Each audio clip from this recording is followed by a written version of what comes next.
verte. Tous les Brugeois sont dans le rectangle quasi. Et tous les Gantois aux abords du grand rectangle. La tête au deuxième et la latte. La latte qui repousse cette tête d'Alphaba. Encore une fois, ce sont les défenseurs centraux qui étaient venus porter le danger là sur cette phase arrêtée. On repart du côté gantois. Et on relance correctement dans les pieds d'El Ganassi. Encore une fois, c'est très bien joué de la part d'El Ganassi. Jorgensen, il a du champ pour frapper. La balle repoussée par Verbis dans les pieds de Koulibaly. Et le poteau qui vient à la rescousse des Brugeois. Ce n'est pas terminé. Ljubijankic au deuxième poteau. Verbis de nouveau. Et un nouveau poteau de Koulibaly. Cette action va-t-elle se terminer? Eh bien oui, avec une frappe à côté de Yacine El Ganassi. Eh bien une action complètement folle dans ce match. Après 18 minutes de jeu, 2 poteaux dans la même action. Et les Brugeois peuvent remercier la chance sur cette phase. On revoit la frappe de Jorgensen dans un premier temps. Poteau d'Elimane Koulibaly. Et puis ça va encore être un peu du flipper ici avec une balle repoussée par Verbis. Koulibaly qui manque vraiment de chance sur cette action mais qui aurait dû conclure d'aussi près. Alors le premier but tombera-t-il sur phase arrêtée? Premier corner pour le Cercle de Bruges. Déviation, deuxième poteau et Dominique Fowley qui se loupe et qui est surtout allé percuter le poteau sur cette action. Invariablement, c'est encore El Ganassi qui donne ce coup de coin. Koulibaly, la tête, le sauvetage miraculeux de Verbis une deuxième fois. Et on dégage du côté de Neto. Et bien là, les Brugeois peuvent remercier leur gardien qui a encore fait des miracles sur cette action. On revoit la tête d'abord de Koulibaly.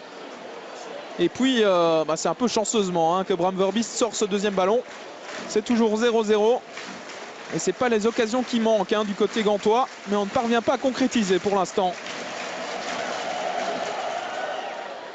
Nouveau coup de coin. El Ganassi dans le paquet. Ballon repoussé par Bram Verbis. Pardon, le but, non, c'est sauvé de la tête par Vian.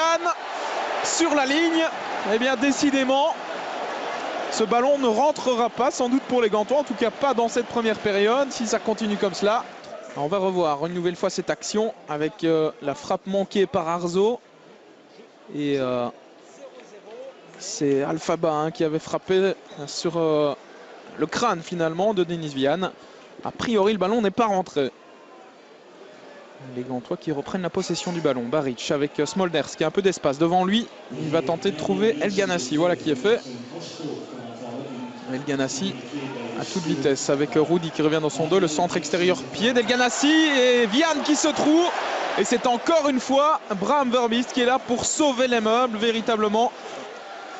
El Ganassi face à lui, Rudy. La passe en retrait d'El Ganassi qui reste disponible pour Marco Soler. Retour avec le Diable Rouge. Attention, El Ganassi, la frappe, ça ne passe pas loin, c'était bien tenté. Là, il tente, il ose, il provoque El Ganassi. Il fait un bon match dans l'ensemble pour l'instant. Vaneno dans le rectangle. Face à lui, il y a Mario Baric. Les crochets de Vaneno. La passe, elle est bien jouée. Elle était belle. Et le poteau avec Fowley. Nouveau poteau. Et c'est Rudy maintenant qui va peut-être pouvoir frapper, qui glisse une nouvelle fois. Eh bien, décidément, il devrait changer de pneu. Le Portugais. Et décidément, dans ce but, on a des actions complètement folles. Un premier poteau, Fowley qui se jette. Deuxième poteau pour sauver Frank Books. Et puis Rudy là qui ne parvient pas à frapper, qui glisse. Coup de coin d'El Ganassi. Premier poteau avec la frappe de Nahayo et une nouvelle parade. 5 étoiles véritablement de Bram Verbis.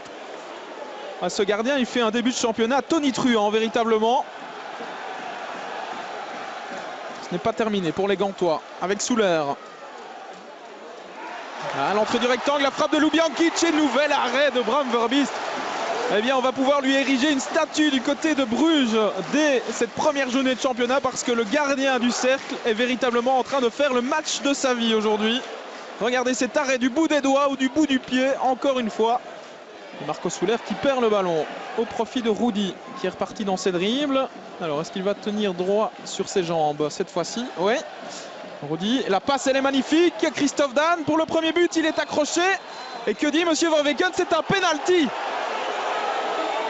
Penalty pour le Cercle de Bruges. Eh bien, il va falloir revoir cette action parce que j'ai quand même l'impression que Christophe Dan est tombé à contre-temps dans cette action. Carte jaune par la même occasion pour Nahayo qui va être exclu. Voilà la première carte rouge des Gantois cette saison. Elle est pour Nahayo qui avait reçu une carte jaune après 17 minutes de jeu. Et pas de doute dans le regard de Monsieur Verweken. On va revoir ça avec Christophe Dan qui glisse véritablement tout seul. Ouais, il se trébuche dans son propre pied. Christophe Dan. Alors, Oleg Yachuk à 10 minutes de la fin de cette rencontre pour le 1-0 via le montant. 0-1 plus précisément. Le Cercle de Bruges passe devant grâce à ce penalty véritablement généreusement accordé par Monsieur Verweken. Mais voilà, les chiffres sont là. C'est 0-1, ouverture du score pour le Cercle de Bruges par Oleg Yachuk.